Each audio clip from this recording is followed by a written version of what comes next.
So, Neewer NW625 GN54, great flash, and it's a kind of a half hot shoe, not full hot shoe.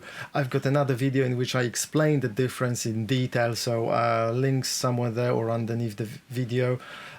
Check them out before you watch this review, ideally. This flash gets my recommendation, and I wanna say why.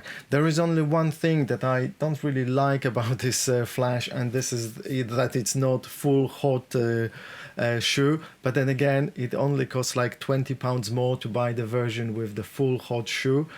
So if it's your first flash, I recommend you buy the one with the full hot shoe. However, this one is great as well if you're on a very tight budget. Everything else I think I really like about this flash. The one thing to bear in mind is that it's quite big and heavy. It really is. I can feel it in my hand. So if I put it on the camera, it does make a substantial difference to the comfort of holding it. But then again, it's because it uses 4 AA batteries. Do I have some here to show you? Yeah, just normal 4 AA batteries. Yeah, I can actually show you inside if you need to see.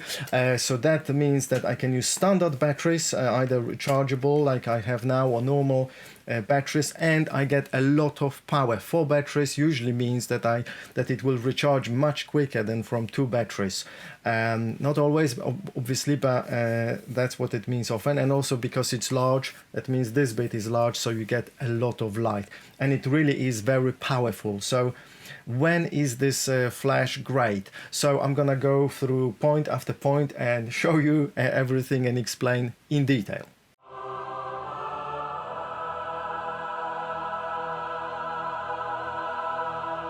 So first of all, there are, I think, 3 scenarios. Is it 3 or yeah, 3 scenarios in which this is actually a good option. First of all, you shoot in a studio with fairly fixed lighting, and this is going to be either as used as a slave flash or as just extra light, and you are aware of everything you can set manually, and you don't mind the manual control. Second thing, again as I said, second, without a studio, but as just a secondary flash or slave flash, so you need extra light on something, an object or a person, and this works out of the box as a slave flash. It just detects the flash through an optical sensor here, so you don't need an extra equipment. Your camera doesn't need to support anything special. You just have one main flash, you fire it, and this will detect the flash and it will fire at the same time. And I cannot show you now from my main camera because I'm using it to record it, but I've got some footage on my mobile phone which I think I may be able to show you. It doesn't show very well because obviously the camera shoots only 30 or 60 frames a second, and this is really fast, but I'll show you as much as I can. Oh, something's not right. Oh, now it detected, yeah, detected again.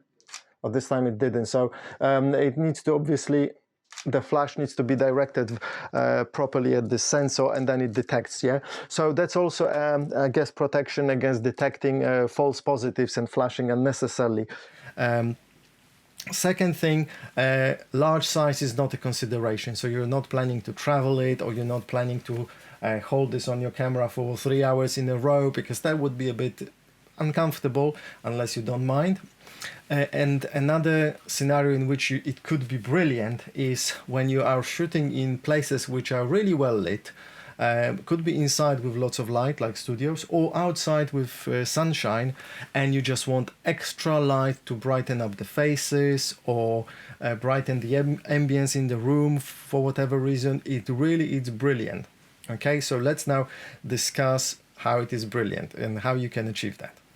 The thing that I like about this flash is that I just need to press the button for 1 second, hold it for 1 second, and it's on, and then it's almost immediately it's ready. Sometimes I need to wait a few seconds, but it's ready to flash, and I can flash it many times a second on the lowest power setting. Hopefully you can see it. I'm checking. Yeah, it's obviously the camera is because of the shutter speed of the camera, it looks a bit weird, but believe me, it's a normal flash discharge. Looks really good. So if I want to switch it off again, I press for 1 second and it's off. So this is what I like, because there are some devices where they ask you to hold for 3 seconds or longer, and it's crazy. So just 1 second, so I won't switch it on by accident, but at the same time I only need to hold it for a second. Now, so this is the lowest power setting. Now I'm gonna show you what this flash can do. It can do up to 40 consecutive discharges very, very quickly. So I'm gonna let me switch to multi-mode. Now it's set to 40 of those, 8 times a second only, so it's gonna be fairly slow. So let's have a look.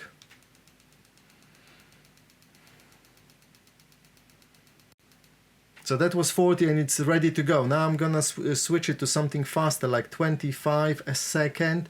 The frame rate of the camera is 59 and 94, so hopefully that should be fine. So instead of 8, I'm gonna go to 25 quickly. 35, 25, okay. Again, 40, the smallest power. Okay, ready? Okay, hopefully you could hear it as well. Yeah. It really goes 40 times a second. I can keep pressing it for a long time and it will go for, I don't know, I haven't tested, probably for a few minutes before it overheats or the batteries get discharged. Now, as I said, it's powered by 4 batteries, and I took around 600 photos discharging it, and still there was a lot of power in the batteries. Okay, the other thing that I like about it is I can control the power. So I'm gonna go now to the slave mode. This is the weakest power, so I can just keep flashing many times a second. When I set my camera to around 10 frames per second, it could easily go for 10-15 frames before the flash started struggling with recharging, and not every frame was actually lit properly. But up to the first 10, even 15, it varied. Discharges, every frame was synchronized with the flash. So I was like, wow, really good. If I slowed it down to 5 a second, then it could go for much longer. So really good. Now the strongest power setting I'm gonna show you, it's this one. So big difference, you probably cannot see it in the camera, and it takes around 5 seconds to recharge. So you need to take it into consideration. However, it's really powerful. Now, if you're shooting objects that are far away, you can set zoom. So there is a separate button for zoom, and I can set the zoom to 180, from 18 millimeters to 180. So it will focus the flash to far away distances, and it really does work. I tested, and it makes a huge difference to how the beam is focused. So it's really great. Okay, slave mode. How does the slave mode work? So there are 2 slave modes. One is the basic one where it detects the flash and it fires the flash, it discharges. And the second slave mode is very similar. However, when you use so-called through the lens systems, sometimes what they do a pre-flash.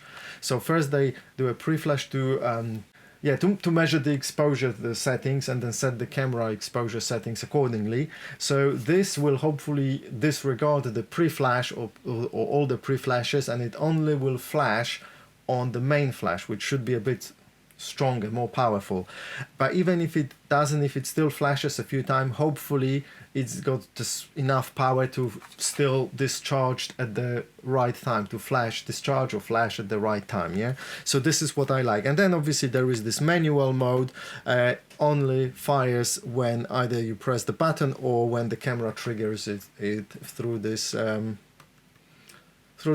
half hot shoe, as we call it. Okay, next thing, focus zoom. Okay, I've already discussed it. Okay, easily discharge up to 10 to 12 times a second. We've discussed this. Can be used as a strobe for 40 continuous discharges. Yes, that's what I've already showed you. Can be used as a slave flash. So this is brilliant. Yeah, as I said, I use my Sony A6500 camera with a flash, and that flash is quite good. However, it's a bit warm. I mean, it's not a bad thing. Sometimes a warm flash, it's nice. It gives me this nice warm picture. But this one is much more neutral. So again, it is may or may not be a good thing, depends on what you want to achieve. So if I shoot, for example, product photos, this should be much better because it's a more natural look, and I can synchronize it more with my lights, extra lights. Whereas my Sony flash, it's slightly warmer, so that messes up the looks a little bit. So again, it may or may not be a good thing depending on what you want. Okay, powered by 4 AA batteries, can be powered externally. Okay, so there is this connector here at the front that allows to power it externally. Now, I'm not familiar with that connector. It's not something popular, but I think it's fairly standard for this type of for flashes, I think, but I'm not sure. So this needs to be purchased separately. Works with most cameras and brands. That's really good. So because this is this half cold or half hot shoe mount connection, it will work with most brands. If you have the full hot shoe, then you need to buy specifically for your brand, or just a small number of brands that are compatible. Whereas this one, not a problem, works with almost all cameras. But again, check with your manufacturer, with the manual, whatever you need to check. Okay, yes, 2 incredibly good diffusers enclosed. So we've got this diffuser, really helpful, does make a difference. So it's got a diffuser here and it makes a difference. And then this one that's built in also makes a big difference. If the picture is too bright, I use this diffuser, and then it's nicely diffused, not so bright, the exposure is great, which is important with this type of manual flashes. Yeah, so this is again manual, there is no through the lens option or the automatic option. This flash does not communicate with the camera, so it's important. And obviously we also have the catch light panel, so it simply moves out together with the diffuser, and then I can put the diffuser on in front of it, or I can hide the diffuser. I need to just hold the catch light and then push the diffuser back, and I only have the catch light panel here outside, and it does work. So let me discharge it. I don't know if it's I want to make sure that it's properly captured. Maybe I'll use it together with the diffuser, it might be easier. Not sure if the camera can, hopefully it's visible in the camera. Okay, anything else? Yeah, it's quite simple to use, very simple menu at the back. It doesn't take a long time to, you know, figure things out. And the head, okay, the head tilts, this is also something that I think it's very, very useful. The head tilts 7 degrees down, so it's like -7 degrees, and then it goes 90 and extra probably 7 degrees as well backwards, so from 97 to -7, which is very useful. I've noticed when I take photos from close distance, sometimes just tilting it down, it helps really to even the exposure over the frame the way it should be, rather than keeping most of the light at the top. And it turns to the side, so 90 degrees this way, and not 90 but 180 the other way, so I can turn it around. So this is the front view, and then 90 degrees. So really versatile, great flash, gets my recommendation. Did I mention it's got the connector for the cable as well, if you want to synchronize it with your camera. Okay, so I guess this is it. Again, great flash, just you need to know its limitation. It doesn't offer any communication with the camera, so both the flash and the camera needs to be set manually. For the exposure needs to be set manually. It can work as a slave system without any extra equipment, just out of the box. The links are below. If you want to buy, the links are below, of course. Please use my links to support me. That would be appreciated. And it's a great flash as a secondary flash. I think this is it. I think I've exhausted the topic. So help me with the algorithm. Click like, subscribe, make comments. I will respond to comments. Thanks a lot. Take care, guys.